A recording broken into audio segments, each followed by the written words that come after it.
সালামু আলাইকুম। গেল কয়েকদিন যাবৎ বাংলাদেশের বিভিন্ন সীমান্তে, বিশেষ করে ভারত পাকিস্তান যুদ্ধটা শুরু হওয়ার পর, নাটকীয় যুদ্ধ, আমরা দেখেছি বাংলাদেশের বিভিন্ন সীমান্ত দিয়ে রাতের আধারে অথবা দিনের আলোতেও নির্জন যেই সীমান্তবর্তী এরিয়াগুলো আছে ভারত এবং বাংলাদেশের মধ্যে, সেখানে ভারতের বিএসএফ ভারতের বিভিন্ন জায়গা থেকে অনেক মানুষকে ধরে বাংলাদেশি বলে, রোহিঙ্গা বলে বাংলাদেশের মধ্যে রাতের আধারে অথবা দিনের আলোতে পুশিন করে দিচ্ছে। সিস্টেম হচ্ছে, যে কোনো দেশে যদি কোনো অবৈধ লোক থাকে তাকে আইনের মাধ্যমে ওই দেশ থেকে যেই দেশের নাগরিক ওই দেশে ফেরত পাঠাবে, কারাবরণ করবে অথবা জেল টেল খাইটা। কিন্তু এই যে আসলে কোন দেশের নাগরিক, রোহিঙ্গাদেরকে বাংলাদেশের নাগরিক বলে চালাই দেওয়া হচ্ছে। আবার ভারতের অরিজিনাল মানুষও কিছু, আমরা দেখছেন যে লাস্টবার যে ঘটনা ঘটছে, 4 জন ভারতীয় নাগরিককেও বাংলাদেশি বলে বাংলাদেশে কিন্তু পাঠানো হয়েছে, কারণ এরা বাংলা ভাষাভাষী মানুষ। এখন এই ঘটনাগুলো নিয়ে আমাদের সরকারের মধ্যে খুব বেশি যে স্পিড আছে তা না। স্বরাষ্ট্র উপদেষ্টা তিনি বলছেন যে তারা পুশিন করছে, আমরা পাল্টা জবাব ওইভাবে দিব না, আইনের ধারায় থেকে রুলস মানে। তো রুলস কি ভারত মানতেছে? এখন এই ধরনের ঘটনা গতকালকে দেখছি যে পুশিনের ঘটনা ঘটছে। এখন আমরা কি মুখে মানে ললিপপ দিয়ে চষবো? আমাদের বিজিবির ভূমিকা কতটুকু থাকবে, সেনাবাহিনী কতটুকু ইনভলভ হবে, বা ভারত বিষয়টাকে কতটুকু হালকা নিচ্ছে? তবে আমি ধন্যবাদ জানাই সেনা সদর দপ্তর থেকে যেই বক্তব্য এসেছে। সেনা সদর দপ্তরে আমাদের যিনি প্রেস ব্রিফিং করেন, তো ওনার কাছে প্রশ্ন ছিল, এই যে বাংলাদেশের বিভিন্ন জায়গা থেকে মানে সীমান্তবর্তী এরিয়াগুলো থেকে ভারতের বিএসএফ কর্তৃক বাংলাদেশের নাগরিক বলে, রোহিঙ্গা সহ বাংলাদেশেরও তো 2-4 জন আছে, ভারতের নাগরিককে পুশিন করেছে, এই ব্যাপারে সেনাবাহিনীর অবস্থান কি? কারণ এটা তো সার্বভৌমত্বের ইস্যু। এই পুশিনের মধ্যে তো রয়েরও 2-4টা এজেন্ট ঢুকাই দিতে পারে, আমরা কেমনে শিওর হবো যে কে কার লোক?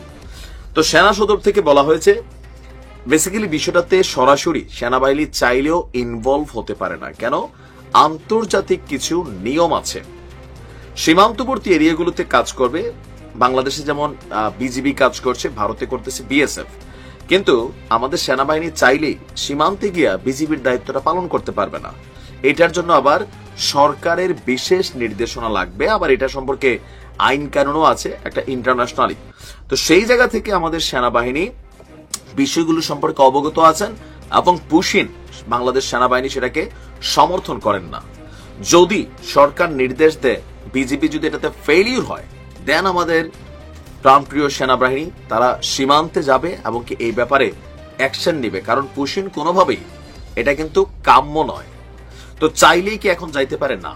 ডক্টর মোহাম্মদ ইউনূস সরকারের অথবা আমাদের রাষ্ট্রপতির নির্দেশ যদি না আসে, তাহলে সেনাবাহিনী চাইলেই সীমান্তে গিয়া অবস্থান নেওয়া অথবা পুশিন করা ব্যক্তিদেরকে ভারতে আবারও রিপুশিন করা, এটা সম্ভব না।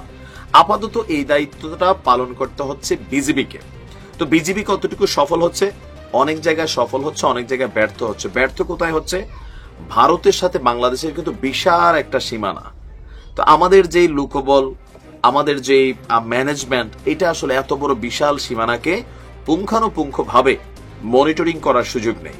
আর বিএসএফ ও কৌশলে ওই অঞ্চলগুলোকে বেছে নিচ্ছে যেখানে আমাদের বিজিবির উপস্থিতি নেই, অথবা সীমান্তবর্তী এলাকাতে কোনো গ্রাম নেই, গ্রাম থাকলেও অনেক দূরে অথবা ছাড়া ছাড়া বাড়িঘর আছে। সেখান থেকে বিএসএফ করে কি, মানুষগুলোর 200, 100, 350, 10, 20 নির্দিষ্ট সংখ্যক আকারে সীমান্তের মধ্যে এনে বলে যে বাংলাদেশে ঢুকে যাও, ঢুকে এইদিকে যদি ফিরে আসছো গুলি করে মাইরা ফেলামো। তো যাদেরকে গ্রেপ্তার করে তারা প্রাণ ভয়ে বাংলাদেশের ভিতরে ঢুকতে ঢুকতে কোথাও আসলে হয়তো বিজিবির নজরে পড়ে, অথবা স্থানীয় জনগণ তাদেরকে দেখে তারপর হচ্ছে আইন শৃঙ্খলা বাহিনীর কাছে সোপর্দ করে। তো যারা পুশিন হয়েছে তাদের ব্যাপারে রাষ্ট্রের মন্তব্য হচ্ছে, আমাদের স্বরাষ্ট্রমন্ত্রী আমি দেখছি উপদেষ্টা যে তিনি বলছিলেন তাদেরকে নিয়ম মেনে আবার ভারতে প্রেরণ করা হবে। তো সেনাবাহিনীর এই বক্তব্যটা এই মুহূর্তে খুবই জরুরি ছিল, হয়তো ভারত আমাদেরকে লেতুর পেতুর মনে করার মতো একটা সিচুয়েশন আসছিল যে যেমনি হোক ঢুকাই দিচ্ছি। রাষ্ট্র তো ওই দেশের সরকার তো খুব শক্ত কোনো ভূমিকা পালন করছে না, আর সিস্টেমে ঢুকাচ্ছে। বললাম না যে বিজিবির সীমানা দিয়া বেড়ামি দেখাইয়া ওই কাজ করতেছে না, চোরের মতন যে জায়গাগুলোতে সীমান্তে বললাম না একটু দুর্বল এরিয়া আছে, ওইখান দিয়ে ঢুকাই দিচ্ছে। তা আমরা মনে করি আমাদের সেনাবাহিনীর একটা মিনিমাম স্পিচ দরকার ছিল, যেটা দিয়েছে সেনা সদর দপ্তর থেকে। এটা যথেষ্ট পজিটিভ, ভারতের জন্য একটা চেতাবনী। ধন্যবাদ।